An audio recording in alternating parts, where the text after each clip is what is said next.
The future of human emotion beyond rewired. What if emotion were no longer entirely human? What if the feeling you experience one day are not just born inside you, but calculated, adjusted, and even upgraded? In the near future, emotion may no longer be something we simply feel.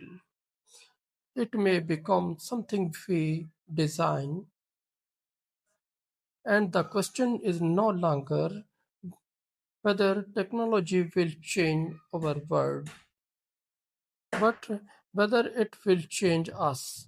Scene 1. The shift began.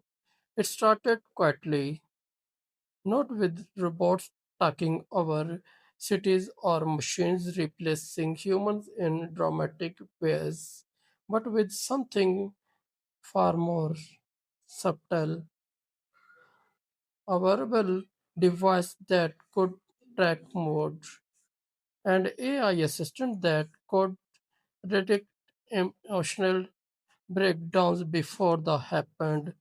At first, it felt helpful.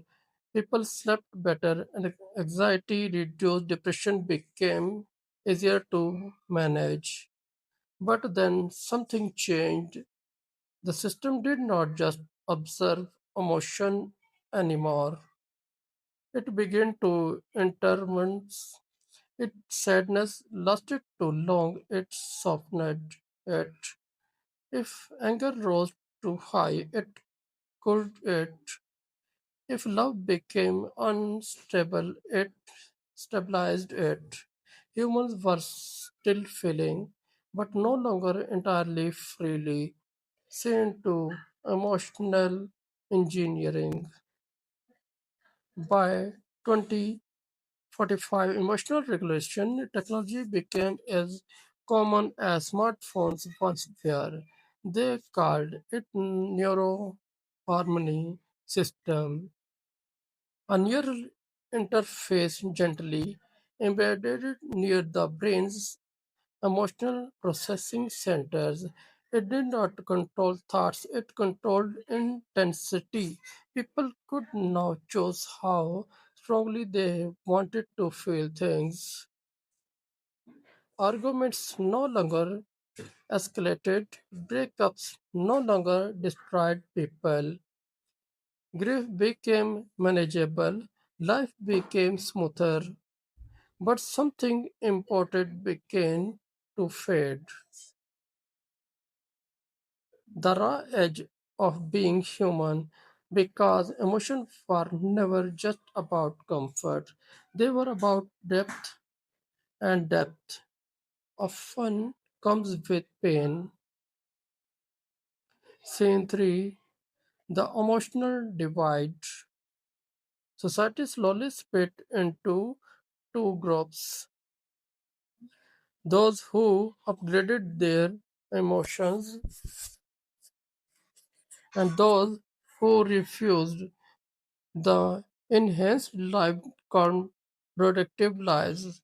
They were stable, efficient, and rarely overwhelmed. But the naturalists argued something had been lost. They still cried deeply, they still fell into despair and climbed out of it slowly. They still loved with unpredictability and chaos. They called it real emotion.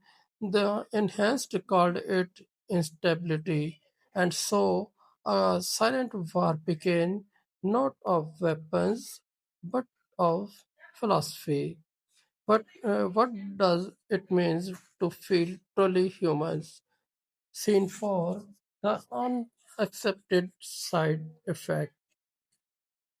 Then came something no one predicted. The enhanced began reporting a strange condition, a growing sense of emotional impotence. Not sadness, not happiness, just natural existence. Life was functioning perfectly, but meaning was fading. Art became less powerful. Music stopped moving people. Even love felt optimized, not experienced. The human brain, it turned out, does not just need balance, it needs contrast. Without emotional extremes, nothing felt important anymore. Scene 5. The Return of Imperfection. By 2060, a movement began quietly reversing the system. People started reducing emotional regulation, not rejection technology, but reintroducing unpredictability.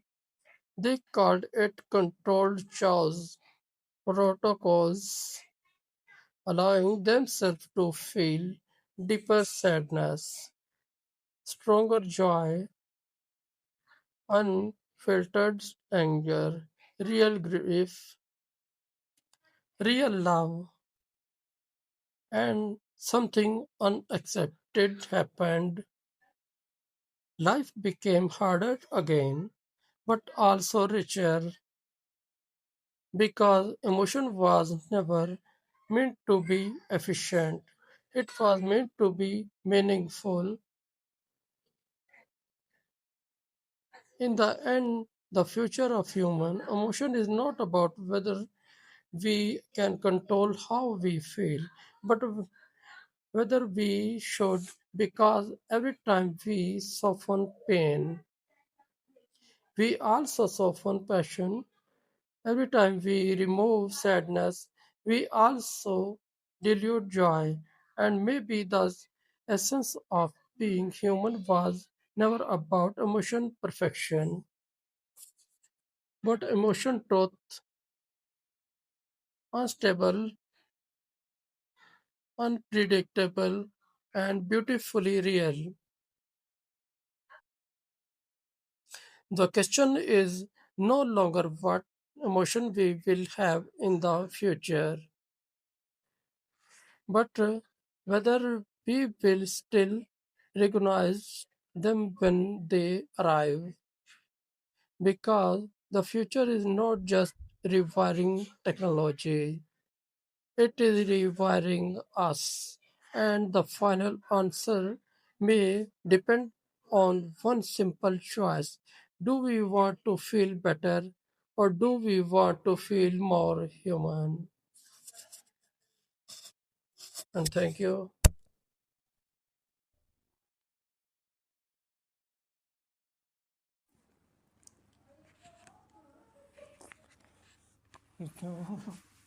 या अल्लाह मेरी मदद फरमा